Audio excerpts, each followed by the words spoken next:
Hi అండి, ఇన్స్టెంట్గా onion pulao ఎలా తయారు చేసుకోవాలో చూపిస్తాను, వచ్చి చూసేయండి.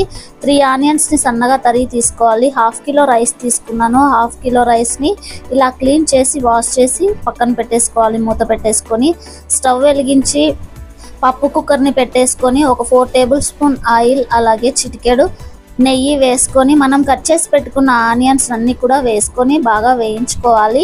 ఆనియన్స్ వేగుతుండగానే బిర్యానీకి సంబంధించిన ఇంగ్రీడియంట్స్ అన్నీ బిర్యానీ ఆకుతో సహా యాలకలు, చెక్క, లవంగ, మిరియాలు ఇలా అన్ని మిశ్రమాన్ని వేసేసుకోవాలి. బిర్యానీ ఆకుతో సహా వేసేసుకోవాలి.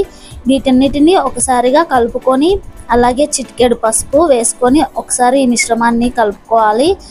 అలాగే ఒక 2 or 3 కట్ చేసి పెట్టుకున్న పచ్చిమిర్చిని కూడా వేసేసుకోవాలండి.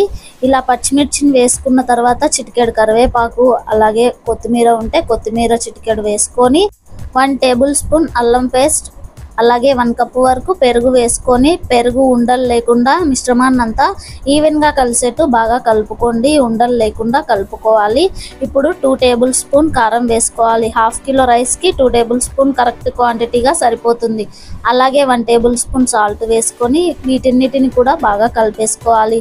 ఈ మిశ్రమం అంతా ఈవెన్గా కలిసేట్టు కలుపుకున్న తర్వాత మనం ఆల్రెడీ నానబెట్టుకున్న బియ్యాన్ని వడపోసుకొని ఓన్లీ రైస్ని మాత్రమే వేసేసుకోవాలి. బియ్యాన్ని మాత్రమే ఇందులో వేసుకొని ఈవెన్గా కలుపుకోవాలి. అంటే ఈ మిశ్రమం అంతా ఒక 2 మినిట్స్ పాటు రైస్కి బాగా ఈవెన్గా కలిసేట్టు కలుపుకుంటే సరిపోతుంది. బాగా కలిపిన తర్వాత 1/2 కిలోకి మనం 4.5 గ్లాసెస్ వాటర్ తీసుకున్నాము. రెండు పావులు తీసుకున్నాం కాబట్టి 4.5 వాటర్ అయితే తీసుకోవాలి. అలాగే మీరు మామూలు చెరవలో కనుక పెట్టుకున్నట్లయితే 1 పావుకి 2 గ్లాసులు వాటర్ అయితే వేసుకోవాలి. 1:2 వంతున వేసుకుంటే సరిపోతుంది. ఈ మిశ్రమాన్ని ఒకసారి కలుపుకొని 2 విజిల్స్ వచ్చే వరకు మూత పెట్టేసుకొని బాగా విజిల్ గాలంతా పోయిన తర్వాత మూత తీసుకొని ఒకసారి ఈ మిశ్రమాన్ని అంతా ఈవెన్గా కలుపుకొని మళ్ళీ మూత పెట్టేసుకొని 2 మినిట్స్ పాటు అలాగే ఉంచుకొని గార్నిష్ చేసుకుంటే ఎంతో టేస్టీ ఆనియన్ పలావ్ అనేది రెడీ అయిపోయింది. సో ఇంట్లో కూరగాయలు లేనప్పుడు ఇలా చక్కగా చేసుకోండి. బ్యాచిలర్స్ అయినా ఈజీగా చేసుకోవచ్చు. ఫుల్ వీడియో కావాలంటే కింద డిస్క్రిప్షన్లో లింక్ ఇస్తాను, ఒకసారి ఓపెన్ చేసి లింక్ని చూడండి ఫ్రెండ్స్.